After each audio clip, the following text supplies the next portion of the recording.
Bismillahirrahmanirrahim. Assalamu alaikum students. Welcome to English Literature Study. Hope you all are well. Today we are going to discuss about the second poem of BA ADP Part 1. Poetry का जो part है English का, उसकी जो second poem है ताड़तरी. ठीक है, ताड़तरी को हम डिस्कस करने वाले हैं. लेयर पोएम हम कर चुके हैं. उसके लेक्चर्स अगर आप लोगों को चाहिए तो चैनल पर अवेलेबल हैं. आप चैनल को विजिट करके वहां से लेक्चर तक अप्रोच कर सकते हैं. सो सेकंड पोएम ताड़तरी वॉल्टर डिलामेयर की लिखी हुई है. और पोएम में जो पोइट है ना, बहुत ज़्यादा इमेजिनेशन कर रहा है. ठीक है, एक तो होता है ना कि इमेजिनेशन करना, कि हम कुछ ऐसी चीज़ को इमेजिन करते हैं जो कि हमें पता भी हो कि हम इस चीज़ तक अप्रोच कर सकते हैं, पॉसिबल होता है. लेकिन ये जो पोइम है, जो पोइट है, इस तरह की इमेजिनेशन में चला जाता है कि हम खुद भी सोचते हैं कि ऐसा भी होता है क्या, ऐसा हो सकता है. तो आज हम फर्स्ट स्टैंजा इसका क्लियर करने वाले हैं, उसके रेफरेंस, कॉन्टेक्स्ट और एक्सप्लेनेशन के साथ. इससे पहले अगर आप हमारे चैनल पर नए हैं तो चैनल को सब्सक्राइब कर लीजिए, अपने दोस्तों के साथ शेयर कीजिए और वीडियो अच्छी लगे तो लाइक कीजिए. तो लाइक भी कीजिए और बेल आइकन पर क्लिक करना हरगिज मत भूलिए. So let's begin first stanza. ठीक है, if I were a lord of Tartary. ठीक है, लॉर्ड कहते हैं किंग को. ठीक है, किसी भी चीज का किंग होना, किसी रियासत का किंग होना, मालिक होना. अगर मैं होता ताड़तरी का बादशाह. अब यहाँ पर जो इफ है, हम इसको इम्कानिया चीजों के लिए भी यूज करते हैं, विश के लिए भी यूज करते हैं. यहाँ पर जो वर यूज हुआ है, आई के बाद वर का यूज हुआ है, ये भी यही जो शो कर रहा है कि यहाँ पर कोई विश की जा रही है. ठीक है, वर. ठीक है, वर का यूज हम उस वक्त करते हैं जब हम कोई विश करते हैं या फिर हम कुछ इम्कानिया बात कर रहे हैं. तो यहाँ पर पोइट विश कर रहा है, wishes that he would be a lord of Tartary के, काश के मैं अगर. ठीक है, इसका दोनों तरह से हम ट्रांसलेट कर सकते हैं, काश से भी और अगर से भी. काश मैं ताड़तरी का बादशाह होता, या अगर मैं ताड़तरी का बादशाह होता. अब ताड़तरी कोई प्लेस दुनिया में है या नहीं, लेकिन पोइट ने इमेजिन किया है. ठीक है, कि पोइट ने इमेजिन की है. पोइट ने यहाँ पर एक प्लेस को, एक रियासत को, एक स्टेट को इमेजिन किया है कि कोई ऐसे स्टेट हो जिसका नाम ताड़तरी हो और मैं उसका किंग हूँ.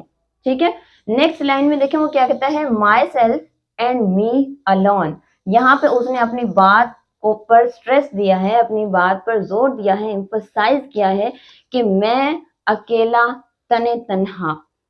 ठीक है, इसका मतलब है कि वो चाहता है कि सिर्फ वो. एक तो होता है ना कि जैसे रियासतें होती हैं, आप लोगों को भी पता है, वजीर आजम है, फिर उसकी काबीना होती है, या कहीं पर अगर सदारती निजाम है तो वहां पर सदर होते हैं. अब बरतानिया में ले लेते हैं, अगर बादशाहत है तो वहां पर बादशाहत तो है, लेकिन एक्चुअली वहां के जितने भी इख्तियारात हैं, जितने भी पावर्स हैं, वो वजीर आजम के पास होती हैं.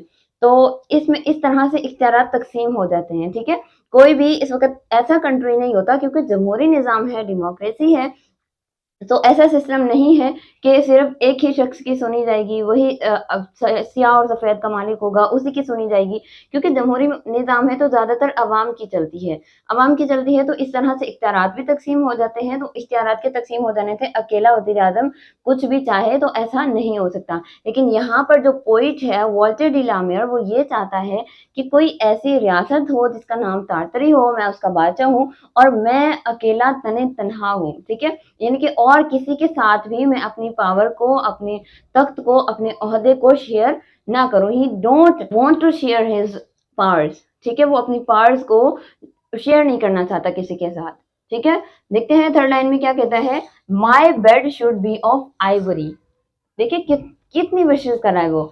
देखिए, आइवरी कहते हैं हाथी दांत को, हाथी के दांत को, हाथी के दांत. तो वो कहता है कि मेरा जो बिस्तर है वो हाथी के दांतों का बना हुआ हो, of beaten gold. Beaten it means pure, pure gold. ठीक है, of beaten gold my throne. और जो मेरा तख्त है, थ्रोन कहते हैं किंग चेयर को, तख्त को.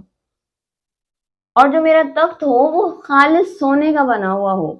ठीक है, मेरा बिस्तर हाथी के दांत का बना हुआ हो और मेरा जो तख्त है वो खालिस सोने का बना हुआ हो. ठीक है, बहुत ज्यादा अमीर शख्स होगा, बहुत ज्यादा अमीर शख्स होगा, उसी के पास ये सारी चीजें अवेलेबल हो सकती हैं. लेकिन अगर देखा जाए तो इस तरह की हाथी के दांत का पूरा बिस्तर कैसे कैसे अवेलेबल हो सकता है. ठीक है, the next line, and in my court, और मेरे दरबार में शुड पीकॉक्स फ्लॉन्ट. ठीक है, फ्लॉन्ट डांस करना. ठीक है, आपको पता है जो पीकॉक्स मोर को कहते हैं और मोर डांस करते हैं अपने परों को यूं लहरा के इस तरह से डांस करते हैं तो उसे कहते हैं फ्लॉन्ट करना। तो मेरे दरबार में जो मोर होते वो डांस किया करते। एंड इन माय फॉरेस्ट और मेरे जंगलों में टाइगर्स हॉन्ट, हॉन्ट कहते हैं इधर उधर जाना, चहलकदमी करना, ठीक है, इधर उधर जाना या फिर चहलकदमी करना। और मेरे जंगलों में टाइगर्स, चीते चहलकदमी किया करते, इधर उधर जाया करते। एंड इन माय पूल्स और मेरे जो स्विमिंग पूल होते, मेरे जो तालाब होते, ग्रेट फिशेस स्लॉन्ट, स्लॉन्ट कहते हैं तिरछे, तिरछा चलना या तिरछा तैरना, ठीक है।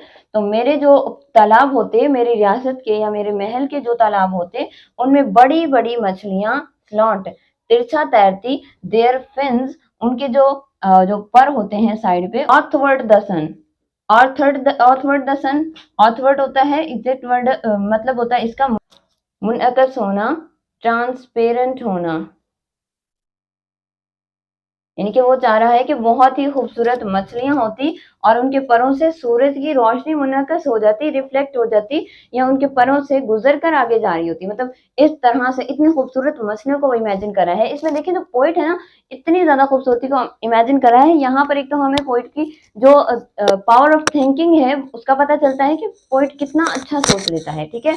इसके अलावा हम इसमें इसकी एक्सप्लेनेशन में हम ये भी लिखेंगे कि हो सकता है पोइट बहुत ज्यादा उदास हो, बहुत अपनी लाइफ में कुछ ठीक है, बहुत ज़्यादा परेशानियों की वजह से इंसान ये सोचता है कि ये दुनिया कुछ भी नहीं है, मुझे इस दुनिया से निकलना होगा, ठीक है। वो इस दुनिया से कहीं दूर जाना चाहता है। He want to go away from the troubles, from the difficulties of this world, ठीक है। वो इस वर्ल्ड की डिफिकल्टीज, ट्रबल से दूर जाना चाहता है। वो इस दुनिया की, वो एक ऐसी दुनिया इमेजिन कर रहा है जो कि केयर फ्री हो, बिल्कुल ही परेशानियों से, ठीक है।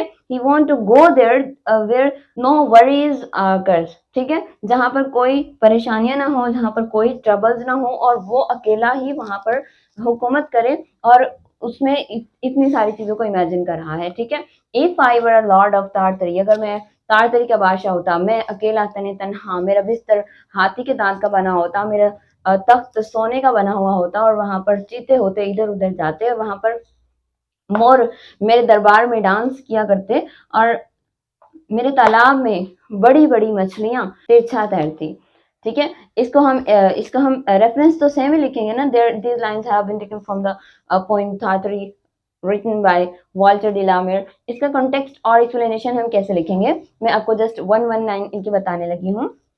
सो मैंने यहाँ पर सॉरी सो मैंने यहाँ पर कॉन्टेक्स्ट और एक्सप्लेनेशन की को स्टार्ट किस तरह से करना है वो लिख दिया है और स्किप किया है वीडियो को, ताकि ज़्यादा वीडियो लंबी ना हो और आप लोगों का टाइम भी बच जाए, ठीक है। तो कॉन्टेक्स्ट को आप किस तरह से स्टार्ट करेंगे, the poem is a journey into the realm of imagination. ये एक्चुअली मैंने बुक में से ही लिया है।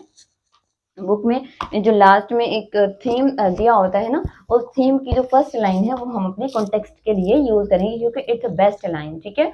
The poem is the journey into the realm of imagination, कि जो नज़म है ये एक तसव्वुरात का एक सफर है।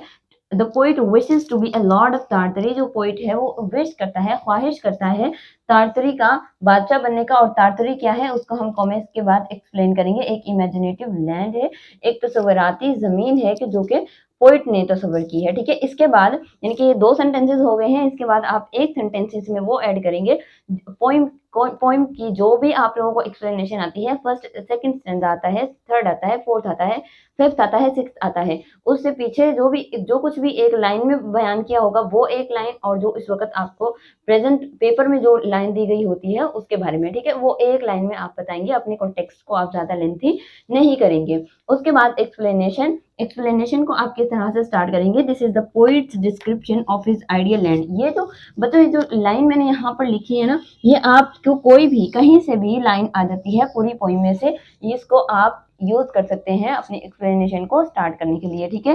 कि जो पोइट की डिस्क्रिप्शन है एक, उसकी आइडियल लैंड, उसकी एक आइडियल से जमीन तारतरी की, he imagines that he would have all the luxuries of life.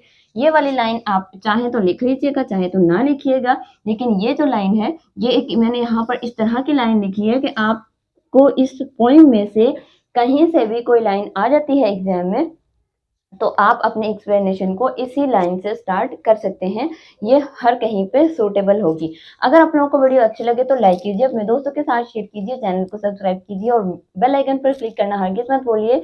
To learn English stay with us, remember me in your prayers. मिलते हैं अपने नेक्स्ट वीडियो में। अल्लाह हाफिज़।